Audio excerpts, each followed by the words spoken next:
You ask Tiger to solve. This deals with linear equations with one unknown.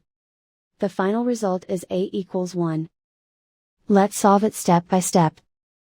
Group all constants on the right side of the equation. Subtract 6 from both sides. Group like terms. Simplify the arithmetic.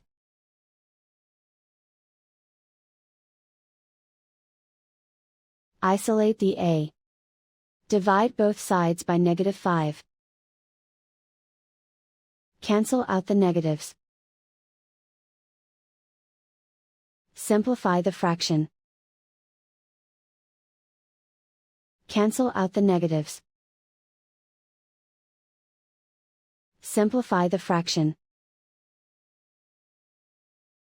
And so the final result is A equals 1.